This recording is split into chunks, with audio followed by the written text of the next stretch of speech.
Welcome to Calm Investors. I am Ruth. And I am Patrick, and this is a little different from what you might be used to on Calm Investors.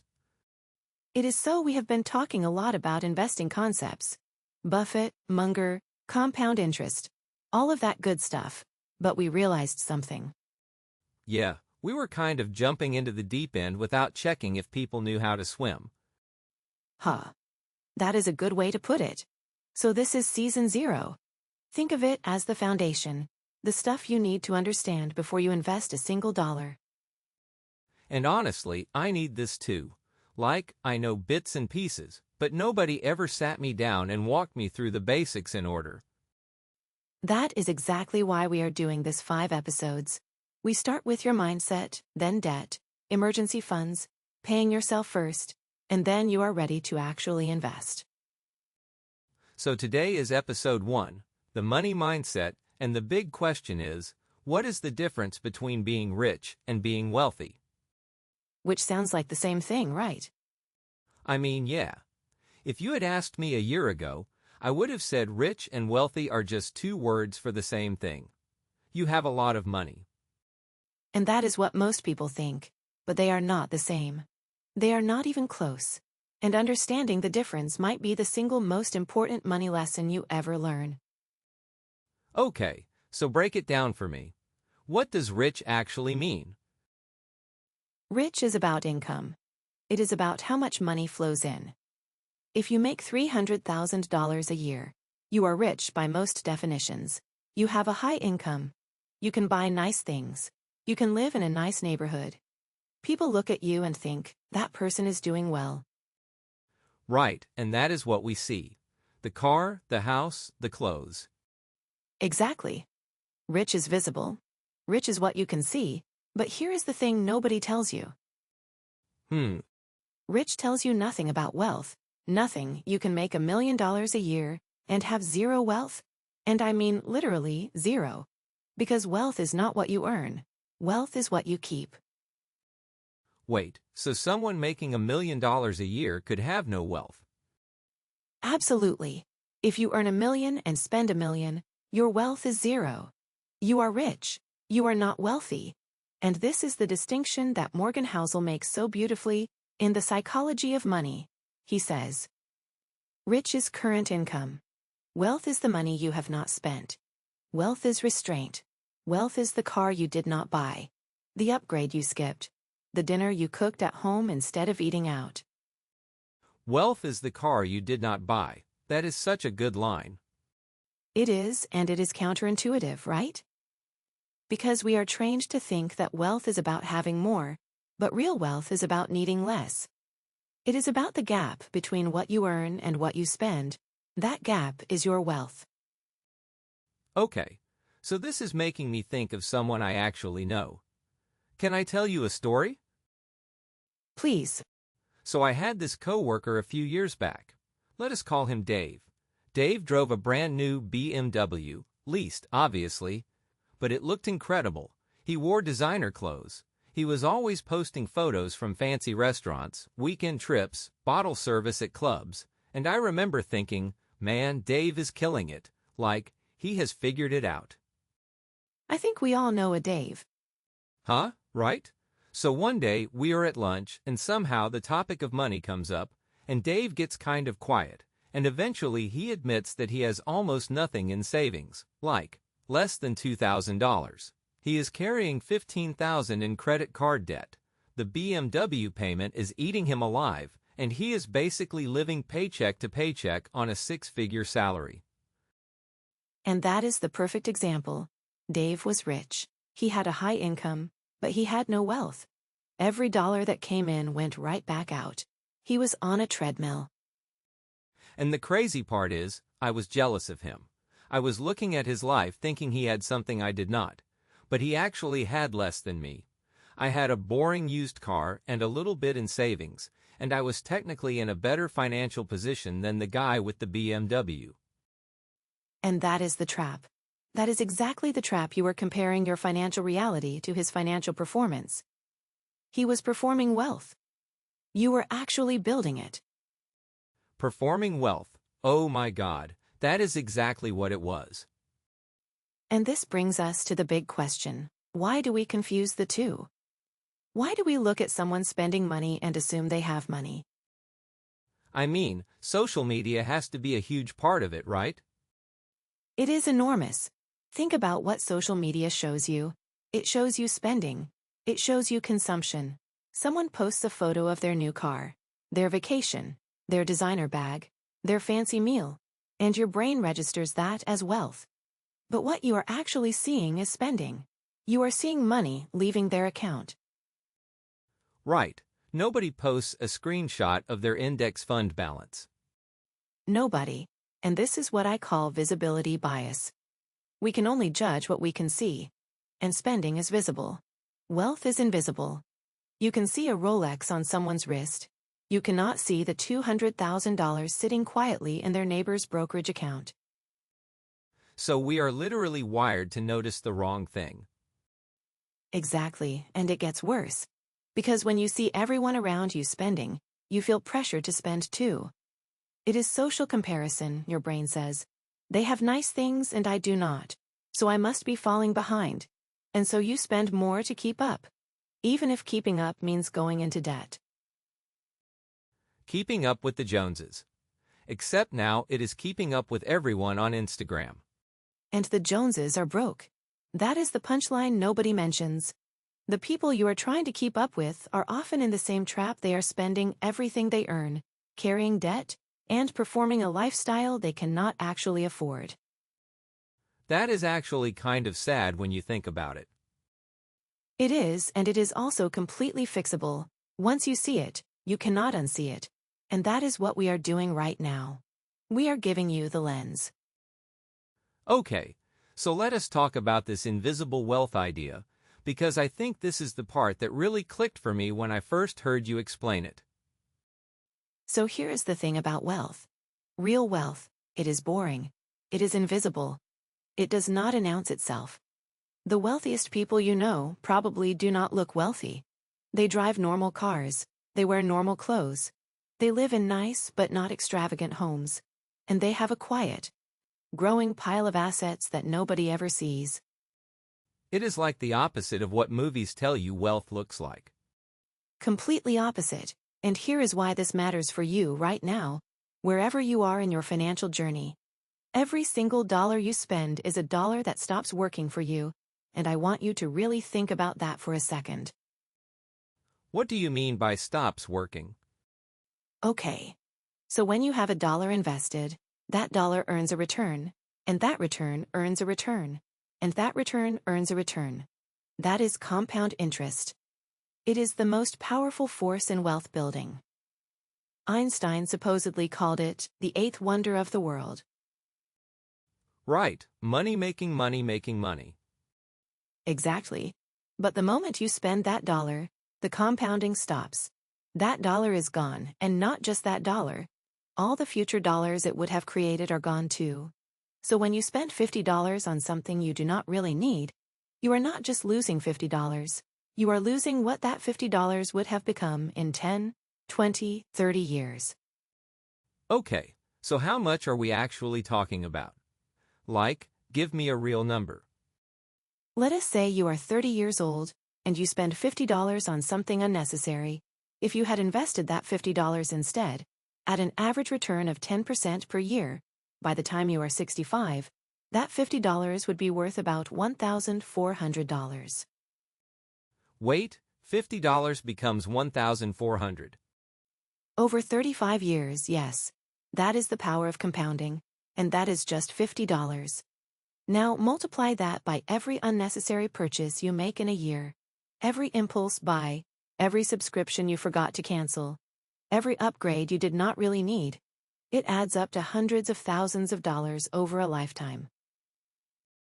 That is honestly a little terrifying. It should be, but it should also be exciting, because it works in reverse too. Every dollar you save and invest today is a dollar that starts compounding for you. The math works both ways. It punishes spending and rewards patience. Okay, so this is a good time to talk about the millionaire next door thing, right? Because I think the data on this is wild. Oh, I love this data. So there is a famous book called The Millionaire Next Door by Thomas Stanley and William Danko. They spent years studying actual millionaires, not celebrities, not tech founders, just regular people who had accumulated a net worth of $1 million or more, and what they found completely shattered the stereotype. What did they find? The average millionaire in their study drove a car that was 4 or more years old, not a Ferrari, not a Mercedes, a regular car that they kept for years. Most of them had never spent more than $400 on a suit. They lived in middle-class neighborhoods. They clipped coupons. They budgeted carefully. More $100 on a suit. That is like a department store suit. Exactly. These were not flashy people. They were boring wonderfully, beautifully boring, and that is the point. They built wealth not by earning extraordinary incomes. Most of them were teachers, engineers, small business owners, but by spending far less than they earned, consistently for decades. So the actual millionaires look nothing like what we think millionaires look like. Nothing. And the people who look like millionaires, the ones with the flashy cars and the designer everything, many of them are not millionaires at all. They are high earners who spend everything. They are Dave from your story. Ha! Poor Dave. Poor Dave indeed. But Dave can change. Anyone can change. And that starts with understanding the next concept, which I think is one of the most dangerous forces in personal finance. Lifestyle inflation? Lifestyle inflation. The silent killer. And I call it that because it is so gradual, so natural, that most people do not even realize it is happening to them. Okay, walk me through it. So you get your first job out of college, you are making, let us say, $40,000 a year. You have a small apartment, you eat cheap food, you drive a used car or take the bus, and you are fine. You are happy. You are getting by. Yeah, I remember those days. Ramen and roommates. Right. Then you get a raise. Now you are making $50,000, and what happens? You move to a nicer apartment, you eat out a little more. Maybe you upgrade your car. Your expenses go up to match your new income, and you feel like you're in the same place financially, because you are. You know what? That is exactly what I did. Everyone does. And then you get another raise. $60,000, and the apartment gets nicer again. The restaurants get fancier. Maybe now it is a new car instead of a used one. And again, your expenses rise to meet your income. And again, you feel like you are in the same place. It is like a treadmill. You are running faster, but you are not actually going anywhere. That is exactly what it is, a hedonic treadmill. And here is the part that really gets me. This pattern can continue for an entire career. Someone can go from $40,000 to $200,000 over 20 years and have almost nothing to show for it, because every raise got absorbed by a lifestyle upgrade. The gap between earning and spending never grew, and without that gap, there is no wealth. That is terrifying because it feels so normal while it is happening. Nobody thinks they are doing anything wrong. That is the danger. It feels like progress. You are earning more, you are living better, but your net worth is flat, and net worth is the only number that actually matters. So how do you fight it? Like, are you saying never upgrade your life? Never enjoy your money? No, absolutely not. This is not about deprivation. This is about intention. The fix is simple. When you get a raise, do not upgrade everything. Upgrade some things. Sure, enjoy your life, but take at least half of every raise and send it straight to savings or investments before you ever see it. If you get a $10,000 raise, let yourself spend $5,000 more per year. And invest the other $5,000. That way your lifestyle improves and your wealth grows both. Half of every raise. That is actually really doable. It is, and over time, it is transformative, because that invested half compounds. Year after year after year, and 20 years from now, you will be so grateful you did it. Okay, so we have talked about the difference between rich and wealthy. We have talked about visibility bias, compounding, the millionaire next door, lifestyle inflation. What is the big mindset shift here? Like, if someone is listening to this and they want to change how they think about money, where do they start? The mindset shift is this. Stop asking what can I buy and start asking what can I build. What can I build? Say more about that. When you look at money as something to spend, every dollar is a ticket to a thing, a meal, a gadget, an experience, and those things feel good in the moment, but they are gone. The meal is eaten. The gadget is outdated in a year. The experience is a memory. Right. But when you look at money as something to build with, every dollar is a brick, and you are building a wall between you and financial stress. You are building freedom, freedom. To quit a job you hate. Freedom to take a risk on something you love. Freedom to weather a crisis without panic. Freedom to retire on your own terms. That is what wealth actually buys you. It does not buy you things, it buys you options. Wealth buys you options. That is the line right there. And here is the beautiful part. You do not need a huge income to do this. You do not need to be a tech executive or a doctor or a lawyer. The Millionaire next. Door data proves it. Regular people with regular incomes built real wealth by consistently spending less than they earned and investing the difference. That is it. That is the whole formula. Spend less than you earn. Invest the difference. It sounds almost too simple. It is simple, it is not easy. There is a huge difference. Simple means the concept is straightforward. Easy means it is effortless to do. And it is not effortless because your brain, your social circle, your Instagram feed, and every advertisement you see are all pushing you to spend more. Doing the simple thing requires going against all of that, and that takes a mindset shift. Okay, so practically speaking, what is the one thing someone should do after listening to this episode? Like, tonight, what is the action item? Track your net worth, not your income, your net worth. And net worth is what exactly? Everything you own minus everything you owe. Add up your savings, your investments, the value of any property you own. Then subtract your debts, credit cards, student loans, car loans, mortgage. The number you get is your net worth. That is the real score. Not your salary, not your job title, your net worth. And for a lot of people, that number might be negative. It might be, and that is okay. Knowing the number is the first step. You cannot improve what you do not measure. And once you start tracking it, once a month, just a simple spreadsheet or even a notes app, you start making different decisions. Because now you are optimizing for the right thing. You are not trying to look rich, you are trying to be wealthy. I actually started doing this about 6 months ago, and you are right. It changes how you think. Like, before I buy something now, I think about what it does to my net worth. Not in an obsessive way, just, it is in the back of my mind. And that is the mindset shift in action. You went from what can I buy to what can I build. And that shift, over time, is worth more than any stock tip or investment strategy we could ever teach you. So to recap, rich is income. Wealthy is what you keep. Wealth is invisible. Compounding rewards. Patience. Lifestyle. Inflation is the silent killer. And the mindset shift is from buying to building. That is it. That is episode 1.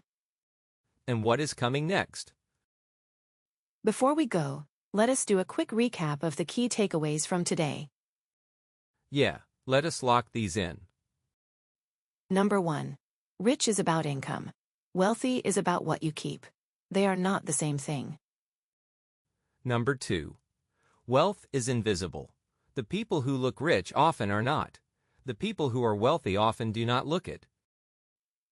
Number 3. Every dollar you spend is a dollar that stops compounding. Spending has a hidden cost that most people never calculate. Number 4. Lifestyle inflation is the silent killer. When your expenses rise with your income, your wealth stays flat. And number 5. The mindset shift. Stop asking what can I buy? Start asking what can I build? Track your net worth, not your income. That is your homework. Next episode, we are going to talk about debt specifically, the difference between good debt and bad debt. And I'm going to show you why credit card debt is basically compound interest in reverse. It is the anti-wealth machine, and most people do not realize how much it is costing them. Oh, that is going to be a fun one. I have some stories about credit card debt. I bet you do. We all do. All right, so if this episode helped you see money a little differently, make sure you follow Calm Investors wherever you are listening and share this with someone who needs to hear it. We are just getting started. And remember, being rich is about how much you earn. Being wealthy is about how much you keep. Start tracking your net worth tonight. That is your homework. See you in episode 2. See you there. Stay calm, build wealth.